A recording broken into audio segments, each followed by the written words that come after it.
नमस्कार आप सभी को, स्वागत है आपका हमारे इस प्लेटफ़ॉर्म पर। अगर आप लेखपाल की परीक्षा की तैयारी कर रहे हैं और आप मॉक टेस्ट जॉइन करना चाहते हैं, तो आपको हमारे एप्लीकेशन पर इसके मॉक टेस्ट मिल जाएँगे। तो आप वहाँ से जाके इनको जॉइन कर सकते हो। इसमें केवल और केवल न सिर्फ पीडीएफ दी जा रही है, बल्कि आपकी 60 प्लस आवर्स का डिटेल्ड डिस्कशन क्लासेस भी आपकी होंगी, जिससे पूरा का पूरा जो सिलेबस है, वो आपका कंप्लीट रिवाइज़ हो जाएगा, ठीक है? और साथ ही साथ इसमें मॉक टेस्ट में लेटेस्ट पैटर्न पर आधारित क्वेश्चंस को ड्राफ्ट किया गया है, जहाँ से सवाल आपको सीधे मिल सकते हैं, आपसे पूछे जा सकते हैं। तो इस प्रैक्टिस सेट सीरीज़ को जॉइन करने के लिए आपको करना क्या है? आपको जाना है हमारे एप्लीकेशन में। एप्लीकेशन की लिंक आपको डिस्क्रिप्शन बॉक्स में और साथ ही साथ कमेंट बॉक्स में दी गई है। साथ ही साथ एक कूपन कोड है केडी 100, इस कूपन कोड का आप इस्तेमाल कर लीजिए और इस मॉक टेस्ट की सीरीज़ से या हम कहें इस प्रैक्टिस सीरीज़ बैच से आप जुड़ जाइए। इसके अलावा अगर आप लेखपाल की तैयारी कर रहे हैं, आप चाहते हैं नोट्स लेना, पर्यावरण, पारिस्थितिकी, आपदा प्रबंधन और साथ ही साथ विज्ञान और प्रौद्योगिकी और भी कई सारे नोट्स, तो आपको ये नोट्स भी हमारे एप्लीकेशन पर मिल जाएँगे, ठीक है? जैसे पर्यावरण, पारिस्थितिकी, आपदा प्रबंधन के नोट्स, इसके अलावा साइंस एंड टेक्नोलॉजी के नोट्स, उत्तर प्रदेश सामान्य अध्ययन के नोट्स, इतिहास, इसके अलावा अर्थव्यवस्था, जितना भी सिलेबस दिया गया है, हर एक पहलू को इसमें कवर किया गया है, ठीक है? इसके अलावा अगर आप यूपी ट्रिपल एससी की किसी भी परीक्षा की तैयारी कर रहे हैं, तो उत्तर प्रदेश सामान्य अध्ययन और कंप्यूटर के बैच या फिर आप अगर कॉम्बो बैच लेना चाहते हैं, तो ये बैच भी मिल जाएगा, जिसमें उत्तर प्रदेश सामान्य अध्ययन और कंप्यूटर सामान्य कंप्यूटर को इंक्लूड किया गया है। यानी कंप्लीट इस बैच से 35 अंक जो आपके पूछे जाते हैं, वो कवर हो जाएँगे।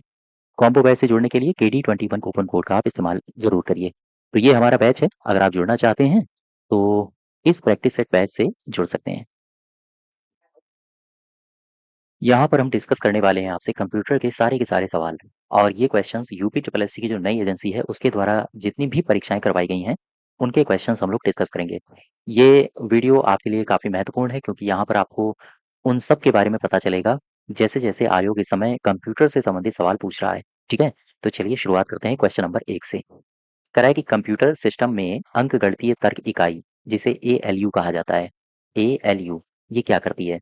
सवाल बिल्कुल सिंपल है, एएलयू में ही छिपा है कि ये यूनिट करेगी क्या? ये यूनिट करती है अरिथमेटिक, एल फॉर हो जाएगा लॉजिक और अरिथमेटिक और लॉजिक की गणनाएं करने संबंधी ये एक यूनिट है। अर्थात अब यहाँ पर ऑप्शन पढ़ो आप, अंकगणित, लॉजिक गणना करती है, क्या ये सही है? हाँ, ये सही है। फिर कह रहा है कि एएलयू डेटा के प्रवाह को नियंत्रित करता है, मेमोरी आवंटन का प्रबंधन करता है, इनपुट और आउटपुट डिवाइस को जोड़ता है या फिर नन ऑफ दीज। आंसर हो जाएगा ए पार्ट। ध्यान रखिएगा, एएलयू यानी कि अंकगणितीय गणनाएं और साथ ही साथ लॉजिकल गणनाएं करने का ये काम करती है। आई टेस्टिंग ऑफिसर 2025 में पूछा गया था। अब यहाँ पर आ जाओ, यूपी ट्रिपल एससी ड्राफ्टमैन 2025 में पूछा गया सवाल है और क्वेश्चन बिल्कुल सिंपल है। कह रहा है निम्नलिखित में से कौन सा विकासकर्ता प्रौद्योगिकी विकास के साथ सुमेलित नहीं है? तो अब यहाँ पर एक तरफ विकासकर्ता लिखे हैं, दूसरी तरफ उनकी प्रौद्योगिकी लिखी है, मैच कराओ। वॉन न्यूमैन कंप्यूटर आर्किटेक्चर से संबंधित हैं, एलन ट्यूरिंग ये डेटाबेस मैनेजमेंट से संबंधित हैं, ये वाला सही हो जाएगा। कौन सुमेलित नहीं है? B part. किल्बी साहब ये इंटीग्रेटेड सर्किट टेक्नोलॉजी से संबंधित हैं और टिम बर्नर्स-ली ये वर्ल्ड वाइड वेब टेक्नोलॉजी से संबंधित हैं। ये सारे के सारे सही हैं, बी पार्ट इसमें गलत होगा, ठीक है? दरअसल ये जो एलन ट्यूरिंग साहब हैं, ये कंप्यूटर वैज्ञानिक और साथ ही साथ गणितज्ञ रहे हैं, तो इसमें सही उत्तर हो जाएगा बी पार्ट। क्वेश्चन नंबर 2, ये क्वेश्चन पूछा गया था 2025 ड्राफ्टमैन में। अब आगे बढ़ो जरा, क्वेश्चन नंबर तीसरे में आ जाओ। तीसरा फॉरेस्ट गार्ड में पूछा गया है और नवंबर में पूछा गया है। क्वेश्चन नंबर तीसरा पढ़ो ध्यान से। कह रहा है 1954 में इंटरनेशनल बिजनेस मशीन्स आईबीएम कहा जाता है। इसमें जॉन बैकस और उनकी टीम ने कौन सी प्रोग्रामिंग भाषा विकसित की है? कौन सी प्रोग्रामिंग भाषा विकसित की है ये पूछ रहा है। वर्ष है 1954, गौर करना जरा। 1954 साल है। 1954 में हुआ क्या? मैं बात कर रहा हूँ आईबीएम की। आईबीएम क्या है? International business machine. IBM team या हम कहें आईबीएम के एक शख्स थे जिनका नाम था बैकस। बैकस और इनकी थी टीम, तो इन्हीं ने फोर्ट्रॉन प्रोग्रामिंग भाषा का विकास किया था। याद रखो, ये नाम पूछा जाता है, फोर्ट्रॉन प्रोग्रामिंग भाषा का इन्होंने विकास किया है। सीधा सवाल पूछा जाए कि किसने विकास किया है? बैकस और उनकी टीम ने, ठीक है? और फोर्ट्रॉन के बारे में एक सवाल बड़ा शानदार पूछा जाता है कि मुझे बताओ पहली उच्च स्तरीय प्रोग्रामिंग भाषा कौन सी है? तो यही है, पहली उच्च स्तरीय स्तरीय प्रोग्रामिंग भाषा। प्रोग्रामिंग भाषा याद रखोगे, भूलोगे नहीं। वो कौन सी है? ये है फोर्ट्रॉन। अब वापस आ जाओ जरा, क्वेश्चन नंबर तीसरे में सही उत्तर क्या होगा? 1954 आईबीएम ने, जॉन बेकस और उनकी टीम ने कौन सी प्रोग्रामिंग भाषा विकसित करी है? ये करी है फोर्ट्रॉन। ठीक है। क्वेश्चन नंबर चौथे में आओ। ये भी फॉरेस्ट गार्ड में पूछा गया, 2025 में है। कह रहा है हेक्साडेसिमल संख्या प्रणाली का आधार क्या होता है? सिंपल सा क्वेश्चन है, 16 आधार होता है इसका। अच्छा, यहाँ पर दो तीन बातें याद रखना। केवल आपसे आधार ही नहीं पूछेगा, बल्कि आपसे ये भी पूछ सकता है। मैंने लिखा हेक्साडेसिमल। हेक्साडेसिमल, गौर करना जरा। हेक्साडेसिमल, इसमें टोटल कितने आधार हैं? मैंने कहा 16। ठीक। इसमें डिजिट्स कौन कौन से होते हैं? दरअसल इसमें 10 न्यूमेरिकल डिजिट्स होते हैं। 10 न्यूमेरिकल डिजिट्स होते हैं। और न्यूमेरिकल डिजिट्स के अलावा बचे कितने? 6। तो इसमें 6 हो गए अल्फाबेट। अल्फाबेट। अच्छा, ये जो 10 न्यूमेरिकल डिजिट हैं, ये कौन कौन से हैं? 0, 1, 2, 3, 4, 5, 6, 7, 8, 9। टोटल हो गए 10। 1, 2, 3, 4, 5, 6, 7, 8, 9, 10। टोटल 10 हो गए। अब ये अल्फाबेट कौन से होते हैं? अल्फाबेट होते हैं ए, बी, सी, डी, ई और एफ। अब यहाँ पर लिखा है 16। तो ए की जो वैल्यू होती है वो होती है 10। 9 तक तो हो चुका। ए की वैल्यू 10 हो गई। बी की 11 हो गई। सी की कितनी हो गई? 12 हो गई। डी की 13 हो गई। ई की 14 और एफ की 15। ऐसे भी सवाल पूछे जा सकते हैं आपसे कि सी की वैल्यू क्या है यहाँ पे। ठीक है, हेक्साडेसिमल में। तो याद रखो, बस इतनी बातें याद रखो, ये आपसे पूछी जाती हैं। तो ये फॉरेस्ट गार्ड में सी पार्ट इसमें सही उत्तर हो जाएगा। आगे बढ़ो जरा। क्वेश्चन नंबर 5 में आ जाओ। गन्ना पर्यवेक्षक में पूछा गया है, पहला दूरसंचार उपकरण कौन सा था? ये टेलीफोन था, या टेलीग्राफ था, या फिर कंप्यूटर था, या टेलीविजन था? आंसर हो जाएगा टेलीग्राफ। ये बिल्कुल रट लो। इस तरह के फैक्ट्स अगर आते हैं तो गलत नहीं होने चाहिए, है ना? क्योंकि यहाँ पर इनमें सवालों में कोई फेरबदल नहीं कर सकता है आयोग। ये तथ्य हैं। तथ्य हैं तो फिर तथ्य तथ्य के आधार पर ही पूछे जाएंगे। ठीक है। टेलीग्राफ। टेलीग्राफ से एक दो बातें, टेलीग्राम नहीं, टेलीग्राफ। आंसर हो जाएगा टेलीग्राफ। अब यहाँ पर मुझे एक बात बताइए, अगर हम लिखें टेलीफोन, मैंने लिखा टेलीफोन, मुझे यहाँ से एक सवाल का जवाब दो। टेलीफोन का आविष्कार बता सकते हो? टेलीफोन का आविष्कार किस दशक में हुआ था? ये भी सवाल कई बार एग्जाम में पूछा जा चुका है, इलेक्ट्रॉनिक गैजेट्स में। तो टेलीफोन, सॉरी, हाँ, टेलीफोन का आविष्कार किस दशक में हुआ है? आप बताओगे 1870। 1870 के दशक में इसका विकास हुआ है। अच्छा, एक वर्ष है 1865, 1865। ये क्यों महत्वपूर्ण है? कहते हैं कि भारत और यूरोप, इनके मध्य पहला टेलीग्राफ संबंध हुआ था। पहला टेलीग्राफ संबंध। ठीक है, भूलना नहीं इसको। तो 1865 में भारत और यूरोप के बीच पहला टेलीग्राफ संबंध स्थापित किया गया था। वापस आ जाओ अपने क्वेश्चन में। पांचवें का सही उत्तर हो जाएगा बी पार्ट। अब और आगे बढ़ो। ये क्वेश्चन 6 नंबर को ध्यान से देखो। कह रहा है कि पोस्ट का अर्थ क्या होता है? Power on self test. Power on self test, ये लिखा है। तो यही सही हो जाएगा। सिस्टम तो गलत हो जाएगा, है ना? सिस्टम गलत हो जाएगा। और क्या कह रहा है? ये एक्सरे टेक्नीशियन में आया हुआ है, दिसंबर 2024 में। पोस्ट ऑपरेटिंग सिस्टम टेस्ट, ये भी गलत हो जाएगा। प्री, ये भी गलत है। तो ए पार्ट इसमें सही होगा। अच्छा, ये जो पावर ऑन सेल्फ टेस्ट है, इसका उद्देश्य क्या होता है? पोस्ट का उद्देश्य क्या होता है पता है आपको? POST, power on self test. यानी सेल्फ मतलब स्वयं से ये टेस्ट करता है। किसका टेस्ट करता है?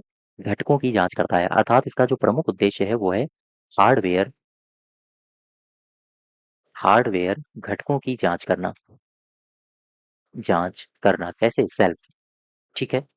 अच्छा, ये हार्डवेयर घटकों की जांच क्यों करता है? ऐसा इसलिए करता है कि वो सही ढंग से काम कर रहे हैं या नहीं कर रहे हैं, ये चेक करने के लिए। सही ढंग से काम करते हैं या नहीं, करते हैं या नहीं। अच्छा, अगर नहीं कर रहे हैं तो हल्की सी बीप की आवाज होती है, फिर वो खैर आगे का प्रोसेस है। तो ये क्वेश्चन है एक्सरे टेक्नीशियन का। और आगे बढ़ो, क्वेश्चन नंबर 7 में आ जाओ। कह रहा है भारत में पहला कंप्यूटर कहाँ स्थापित या इंस्टॉल किया गया था? गणना पर्यवेक्षक में पूछा गया था, और ये स्थापित किया गया था कोलकाता में।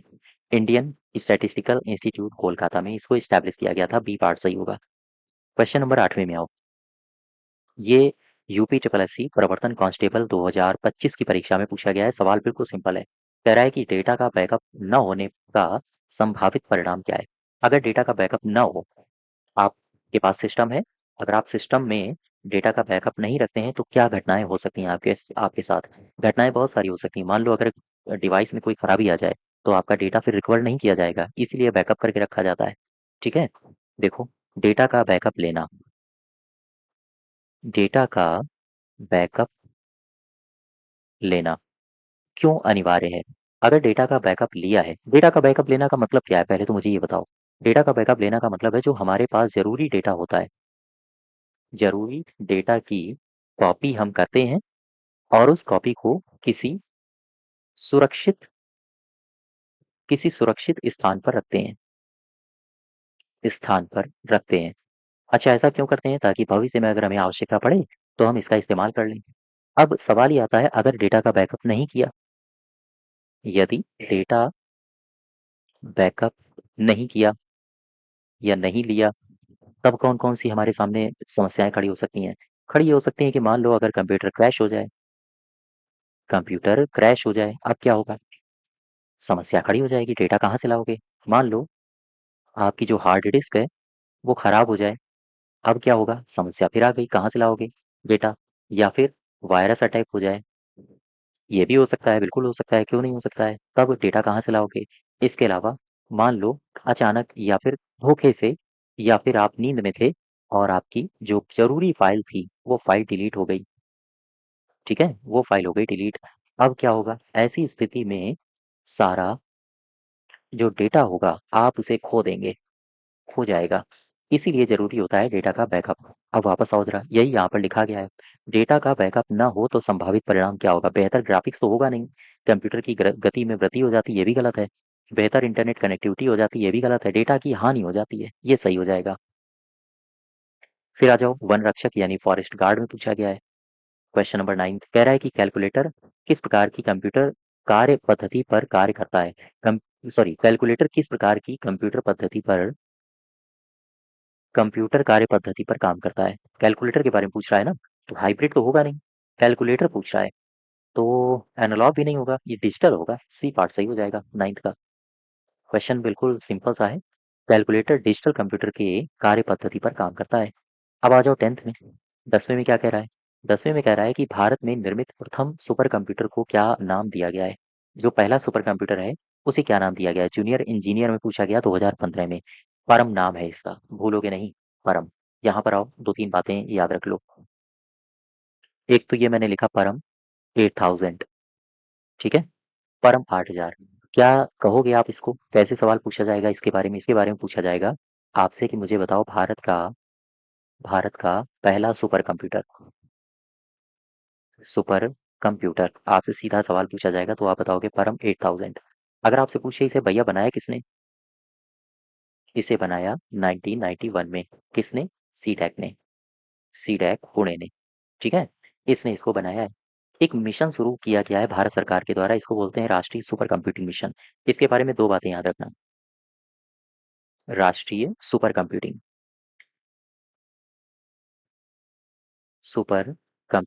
मिशन।